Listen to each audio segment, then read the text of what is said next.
The Ramah tells us, very interesting thing, that, excuse me, on Erev Yom Kippur, it's prohibited to fast, even if a person has a tainus chalom. Tainus chalom is when you have a bad dream. It's a whole process. We're not going to go into this now. Maybe be for another share.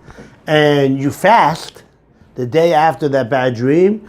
There's a series of prayers and a whole thing, and then the rabbi and the beis din, and there's probably some charity involved. There's always money involved. There's always money and food or not food in there, and somehow then you're good to go. So the halacha is you do that even on Shabbos and Yom Tov, when we don't fast, even on Purim. If the Tainus Chalom has to be the next day. So if you have a bad dream, you have to, not that's any bad dream, okay, you have to ask a rabbi. Exactly. I've seen a guy do it. Okay. I don't think it applies today, because like back then it was like, I don't know. Okay. So we have one psak for Max that doesn't apply nowadays. But I would ask your local Orthodox rabbi before you do that. Okay? But it could be you're right. I'm not sure myself, actually. The halachas of Tainus Chalom. So you ask a rabbi if it applies nowadays or not. But we're just discussing the lumdus, I don't know how to translate lumdus, the lumdus, the in-depth Talmudic study of this law. So getting back, so the Tainus Chalom has to be done the next day after the dream in order for it to work. Okay? So the next day is Shabbos or Yom Tov or Purim, holy days, when we happy days, right? Not the happy days with Fonzie. What Fonzie was his name? Right? But these days, okay. So even those days, you fast. But if Erev Yom Kippur, you can't fast. That's what Ramah says.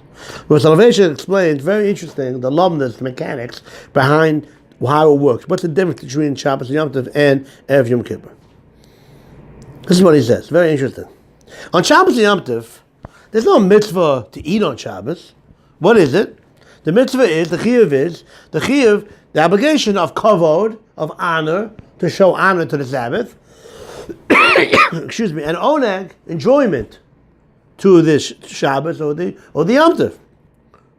We're all Jews here, right? What's the biggest? How does the Jew enjoy himself? Eat food. So the achila, the eating, is because of the oneg Shabbos, the enjoyment of Shabbos.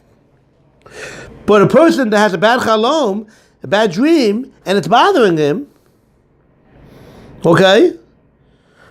Then the Chachamim said that you can fast on Shabbos to get rid of the affliction and the depression and how upset you are on Shabbos.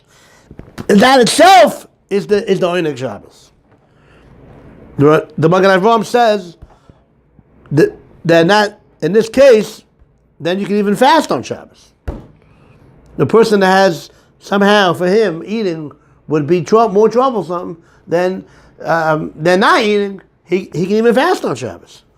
Could be, some say, he can even cry on Shabbos. If somehow that becomes the Inoi, then you're allowed to do that. So also on Yom Tov, when there's a mitzvah of Simchas Yom Tov, to be happy in Yom Tov. So for that person to have the Agmas Nefesh, to have his soul is bothering him. I can't think of a good translation for Agmas Nefesh, right? He's upsetting. He's depressed. But for him to get rid of that problem, that's the enjoyment. Some people enjoy being upset. Some people enjoy being nervous. So for him, that gufa is the Simchas Yom Tov, is the covered Shabbos, because the chiyuv is simcha, any type of simcha, not just by food and drink. But by Erev Yom Kippur, it's not pshat that it's a din covered, it's a din oinig. What's the mitzvah on Erev Yom Kippur? Very simple. Food. You know, what's the three most important words in real estate? Food. Location. What are the three words for Erev Yom Kippur? Food. It's not pshat. You love this? It's not pshat that it's covered, it's honor the Shabbos, Simchas Yom Tov, Oinig Shabbos, Oinig Yom Tov, all that stuff. No. Because if it would be that, then you could do it how you want to do it. If you feel that, in this case, the way you want to honor Shabbos for you personally, the way you need to have enjoyment is by fasting, because that's going to get rid of whatever problem you have. So the rest of your life you can go on. Okay, a relative cried, a relative died, a big rabbi died. You need to cry, so that's what you do. That's what you need. Fine, but by Erev Yom Kippur, it's a dead food. I'm going to say alumnus. Gotta use certain key words over there. The chefza of the mitzvah. What's the object of the mitzvah? Is the food itself. And therefore, if you're upset and you don't eat, that's not going to take care of this mitzvah of eating on Yom Kippur. Because even if you add enjoyment and your soul is happier now because you have oidig nefesh, your soul now has enjoyment, spiritual enjoyment because of your fast, that's not going to work because you're still going to be missing out on the mitzvah of eating, because if you don't eat, you're fasting, and fasting is not eating.